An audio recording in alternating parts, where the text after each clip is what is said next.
लोकसभा चुनाव, विधानसभा चुनाव में जिन लोगों ने गद्दारी की है उनमें से एक को टिकट नहीं मिलेगा।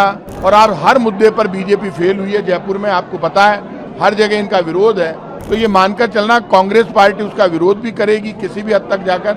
मुख्यमंत्री भजनलाल शर्मा रोज बयान देते हैं कि हमारे इतने काम है, लेकिन एक भी काम बता नहीं सकते। शुरू करने वाले थे वो सब प्रोजेक्ट एक साथ कैंसिल कर दिए जयपुर में।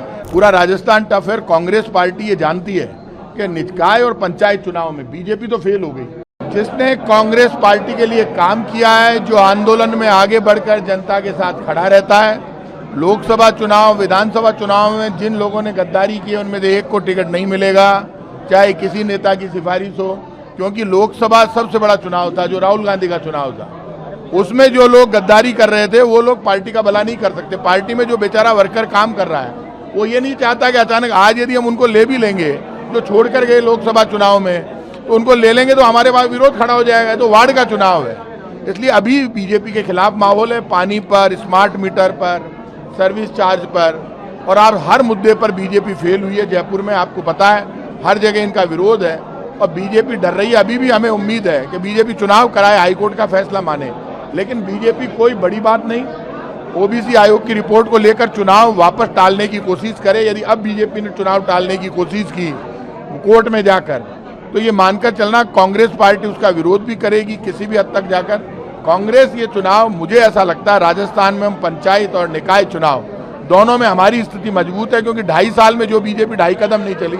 मुख्यमंत्री भजनलाल शर्मा रोज बयान देते हैं कि हमारे इतने काम है, लेकिन एक भी काम बता नहीं सकते। और जयपुर में तो जीरो काम किया है 2.5 वर्ष में। हमने 2000 करोड़ के प्रोजेक्ट शुरू करने वाले थे, वो सब प्रोजेक्ट एक साथ कैंसिल कर दिए जयपुर में। तो बीजेपी की हार तय और कांग्रेस की जीत तय।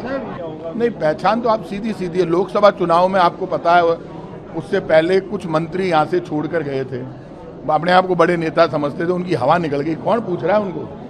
पर अभी भी वो मंत्री जो छोड़कर गए, कई एमएलए छोड़कर गए, कई प्रत्याशी छोड़कर गए, अपने आप को कांग्रेस के बड़े नेता समझते थे, वो कांग्रेस के नेताओं के प्रोग्रामों में जाते हैं और बीजेपी वाले उनको बुलाते ही नहीं है। तो अब यार उधर ही कर रहे हो तो अब जाके पश्चाताप कर रहे हैं। वो पूछ कौन रहा है? और ये जो विरोध करने वाले हैं, कोई टिकट, यहाँ पे कोई टिकट, ये जो जयपुर सबसे टफ है, पूरा राजस्थान टफ है। कांग्रेस पार्टी ये जानती है कि निकाय और पंचायत चुनाव में बीजेपी तो फेल हो गई, लेकिन कांग्रेस पार्टी का हर नेता और कार्यकर्ता एकजुट है।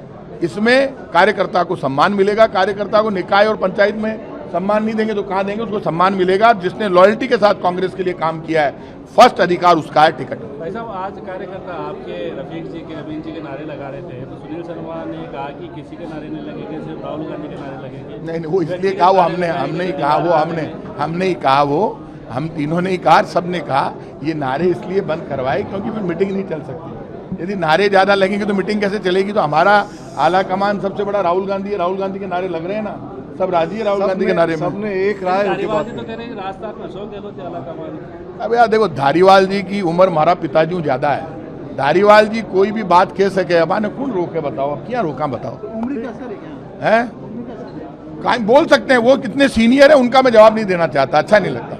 देश दुनिया की ताजा खबरें और वीडियोस के लिए अभी डाउनलोड करें पत्रिका ऐप।